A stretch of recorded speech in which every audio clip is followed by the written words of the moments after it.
Dear students अस्सलाम वालेकुम। बेटा कल हमने डिस्कस किया एटॉमिक साइज। आज हम देखते हैं, उसमें हम दो चीज़ें देख रहे थे, न्यूक्लियर चार्ज और इफेक्टिव न्यूक्लियर चार्ज। वो आपको उम्मीद है समझ आ गई होगी। आज हम उसको डिटेल में डिस्कस करते हैं और फिर हम जो हमारा टॉपिक है दैट इज शील्डिंग इफेक्ट, उसको डिस्कस करते हैं। शील्डिंग इफेक्ट को समझने के लिए न्यूक्लियर चार्ज और इफेक्टिव न्यूक्लियर चार्ज में डिफरेंस लाजमी आपको पता होना चाहिए।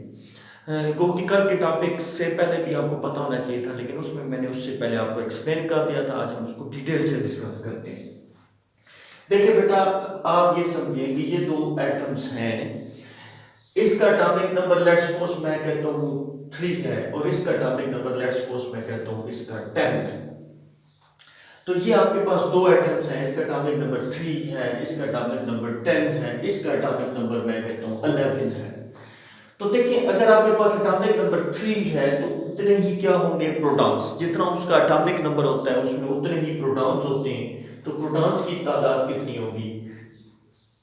इसमें 3, इसमें 10, इसमें 11। जितने एक न्यूट्रल एटम में प्रोटॉन्स होते हैं उतने ही क्या होते हैं इलेक्ट्रॉन्स। तो इलेक्ट्रॉन्स भी क्या होंगे 3। इस नीचे वाले को फिलहाल स्किप करें। इलेक्ट्रॉन्स भी क्या होंगे 3। अभी मुझे एक बात बताएं, प्रोटॉन्स इसमें कितने होंगे 3, इलेक्ट्रॉन्स कितने होंगे 3। तो पहले शेल में 2 और दूसरे शेल में 1 इलेक्ट्रॉन है। इसमें अगर आप देखें तो पहले इसमें एटॉमिक नंबर क्या है जी 10, प्रोटॉन 10 होंगे, इलेक्ट्रॉन्स भी क्या होंगे 10 होंगे। पहले में कितने होंगे 2, दूसरे में कितने होंगे 8।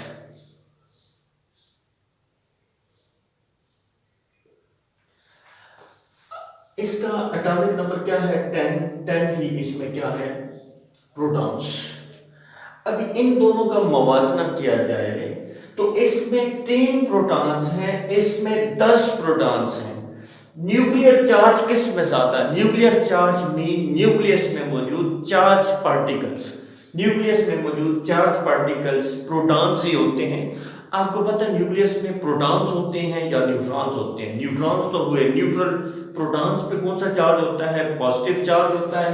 इसमें 3 पॉजिटिव चार्जेस वाले पार्टिकल्स हैं, इसमें 10 है। इसका न्यूक्लियर चार्ज कम है, इसका न्यूक्लियर चार्ज ज्यादा है। जबकि इसका देखा जाए तो इसमें 11 प्रोटॉन्स हैं। तो प्रोटॉन्स कितने हुए 11। पहले में 2, दूसरे में 8 और तीसरे में 1 है, कहीं पर भी प्लेस कर देते हैं 11। अभी देखें तो इसका न्यूक्लियर चार्ज सबसे कम, न्यूक्लियर चार्ज सबसे कम, इसका न्यूक्लियर चार्ज उससे कहीं ज्यादा, इसका उससे भी ज्यादा। इसका न्यूक्लियर चार्ज कम है, इसका ज्यादा है, इसका और ज्यादा है। इसमें 3 प्रोटॉन्स हैं, न्यूक्लियर चार्ज कम हुआ। 10 प्रोटॉन, न्यूक्लियर चार्ज ज्यादा हो गया। 11 प्रोटॉन्स, न्यूक्लियर चार्ज और ज्यादा हो गया। तो न्यूक्लियर चार्ज तीनों में क्या हो रहा है?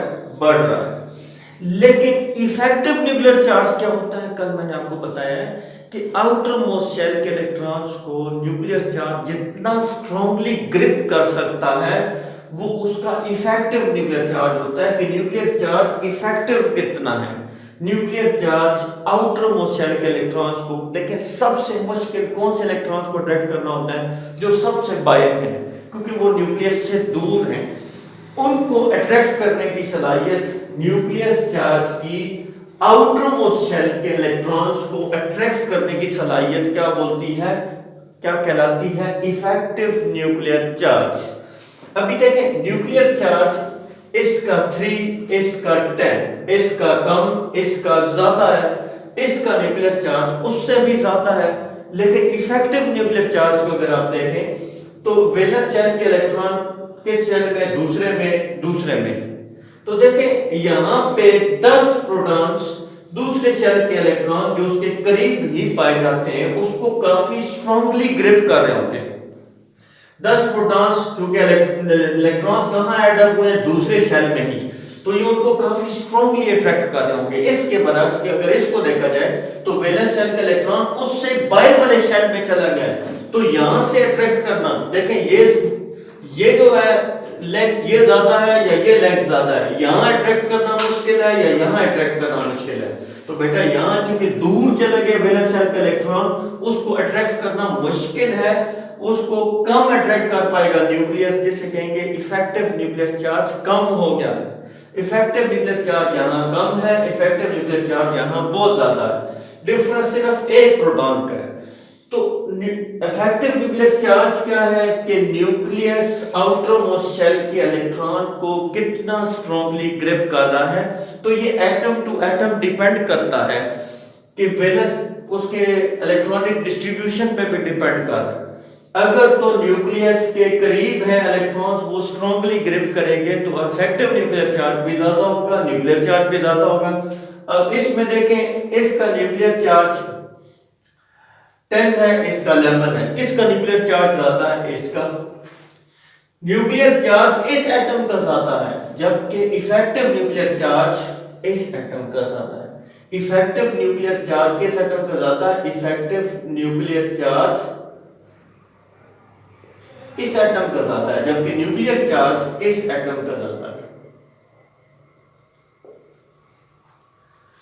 तो वैलेंस शेल के इलेक्ट्रॉन्स को न्यूक्लियस कितना स्ट्रांगली ग्रिप कर रहा है वो कहलाता है इफेक्टिव न्यूक्लियर चार्ज।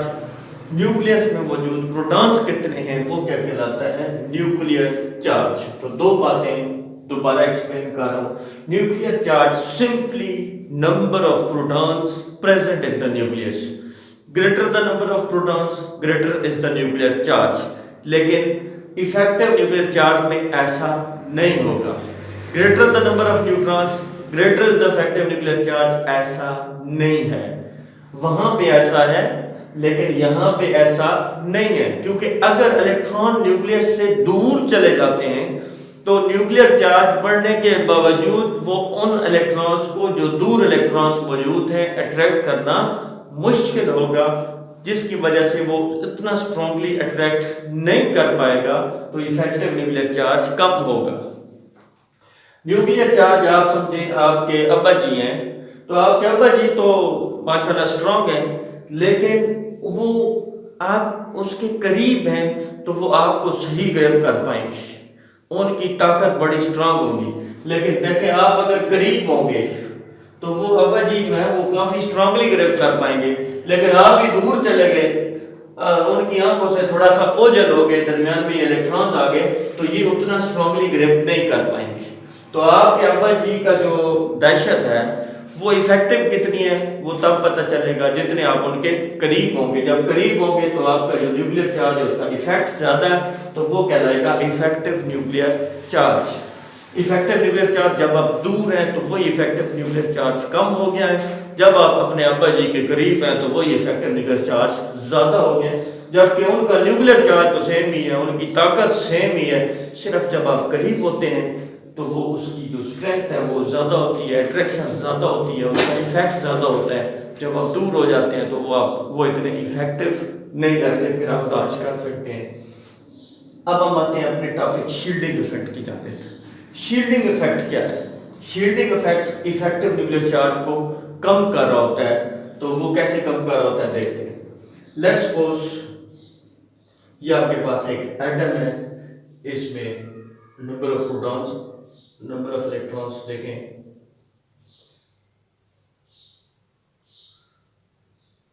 इसको फिलअप कर दें टोटली।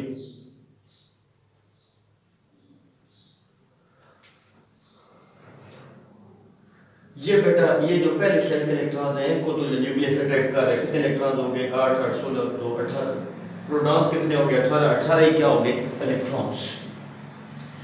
अभी ये जो न्यूक्लियस है ये करीब के इलेक्ट्रॉन्स को तो स्ट्रांगली ग्रिप कर रहा है, उसको अट्रैक्ट कर रहा है, उससे बाहर वालों को भी अट्रैक्ट करने की कोशिश कर रहा है। लेकिन ये जो इलेक्ट्रॉन्स हैं ये बैरूनी शेल के इलेक्ट्रॉन्स को रिपेल कर रहे हैं, उसके साथ थोड़ी सी दुश्मनी कर रहे हैं, इसीलिए हम कहते हैं दुश्मन इफेक्ट है, ये दुश्मनी इफेक्ट है। तो ये दुश्मनी इफेक्ट इसलिए कहते हैं कि ये इलेक्ट्रॉन्स दुश्मनी कर रहे हैं इसके साथ, इसको रिपेल कर रहे हैं बाहर की जानिब। देखिए इन पे भी नेगेटिव चार्ज, इन पे भी नेगेटिव चार्ज, तो ये जो इनर शेल वाले इलेक्ट्रॉन्स हैं ये आउटर शेल वाले इलेक्ट्रॉन्स के साथ दुश्मनी कर रहे हैं, उनको जो है वो दूर भगा रहे हैं, उनको रिपेल कर रहे हैं। इलेक्ट्रॉन इलेक्ट्रॉन पे नेगेटिव चार्ज है, ये एक दूसरे को रिपेल करेंगे और बैरूनी शेल के इलेक्ट्रॉन्स को बाहर की जानिब धक्का देंगे, जिसकी वजह से ये जो न्यूक्लियस है जितना स्ट्रांगली इसने इनको अट्रैक्ट करना था उतना स्ट्रांगली अट्रैक्ट नहीं कर पाएंगे।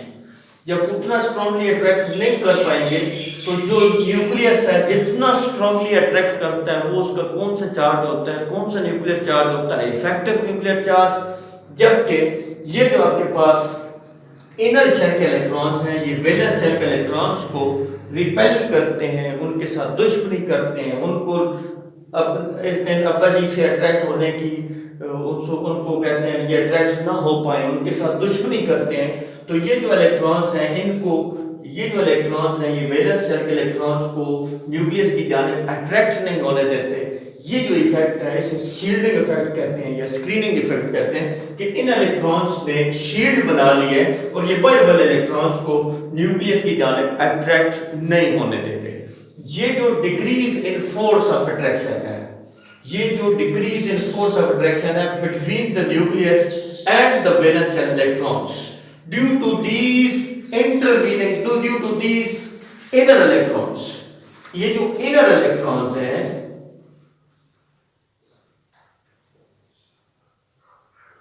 ये जो बेटा इनर इलेक्ट्रॉन्स हैं ये आउटर मोस्ट शेल के इलेक्ट्रॉन जिन्हें वैलेंस इलेक्ट्रॉन्स कहते हैं उसकी और न्यूक्लियस के दरमियान जो अट्रैक्शन है, ये जो अट्रैक्शन है इसको ये वैलेंस इलेक्ट्रॉन्स कम करते हैं और ये जो अट्रैक्शन है इसको क्या बोलते हैं, इफेक्टिव न्यूक्लियर चार्ज। तो ये जो आपके पास इनर इलेक्ट्रॉन्स हैं, इनर इलेक्ट्रॉन्स भी न्यूक्लियस और वैलेंस शेल के इलेक्ट्रॉन्स के दरमियान जो इलेक्ट्रॉन्स हैं ये वैलेंस इलेक्ट्रॉन्स और न्यूक्लियस के दरमियान जो अट्रैक्शन होती है उसको कम करते हैं। और ये जो न्यूक्लियस और वैलेंस शेल के इलेक्ट्रॉन के दरमियान अट्रैक्शन होती है उसको क्या बोलते हैं, इफेक्टिव न्यूक्लियर चार्ज। जो आपके पास इनर इलेक्ट्रॉन्स हैं वो न्यूक्लियस और वैलेंस शेल इलेक्ट्रॉन के दरमियान जो अट्रैक्शन है जिसे इफेक्टिव न्यूक्लियर चार्ज कहते हैं उसको कम कर देते हैं। ये जो फोर्स में कमी है इसको क्या बोलते हैं, शील्डिंग इफेक्ट। शील्डिंग इफेक्ट से मुराद ये है कि ये इनर इलेक्ट्रॉन्स शील्डिंग का काम करते हैं, स्क्रीनिंग का काम करते हैं, ये एक शील्ड बना लेते हैं और बैरूनी शेल के इलेक्ट्रॉन्स जो है जितना न्यूक्लियस उसको अट्रैक्ट करना है वो फिर उसको उतना अट्रैक्ट नहीं कर पाता। इस इफेक्ट को क्या कहते हैं, शील्डिंग इफेक्ट। क्या है, the decrease in force of attraction between the nucleus and the valence shell electrons due to these inner electrons is called shielding effect. Book पे कोई प्रॉपर डेफिनेशन नहीं लिखी हुई, उसको आप लिख लें तो बेहतर है। The decrease in force of attraction between the nucleus and valence electrons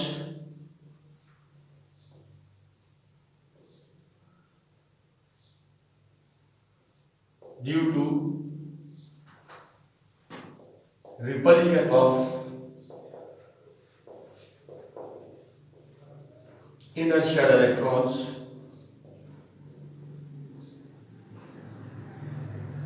is called shielding effect.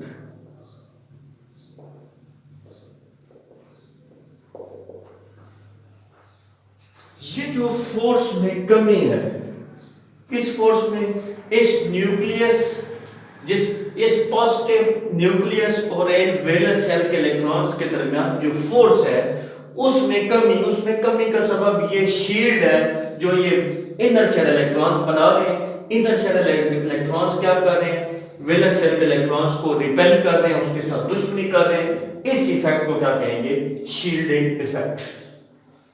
तो बेटा तीन बातें, एक न्यूक्लियर चार्ज, वेरी सिंपल, जितने न्यूक्लियस में प्रोटॉन्स हैं वो क्या कहलाते हैं, न्यूक्लियर चार्ज। दूसरा effective nuclear charge, valence shell के इलेक्ट्रॉन्स कितना न्यूक्लियस उसको अट्रैक्ट कर रहा है वो क्या कहलाता है, न्यूक्लियर इफेक्टिव न्यूक्लियर चार्ज।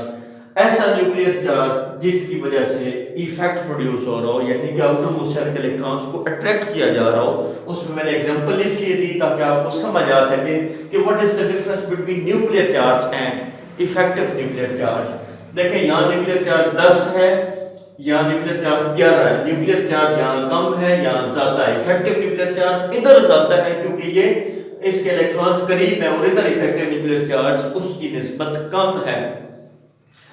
तो nuclear charge very simple, effective nuclear charge कि वैलेंस शेल के इलेक्ट्रॉन्स को न्यूक्लियस कितना अट्रैक्ट कर रहा है वो क्या कहलाता है, इफेक्टिव न्यूक्लियर चार्ज। और शील्डिंग इफेक्ट क्या है कि वैलेंस शेल के इलेक्ट्रॉन्स को जो है न्यूक्लियस उसकी जो अट्रैक्शन है वो कम कितनी हो रही है, because of this shielding, because of this shielding. ये शील्डिंग कौन प्रोवाइड कर रहा है, दीज इलेक्ट्रॉन्स।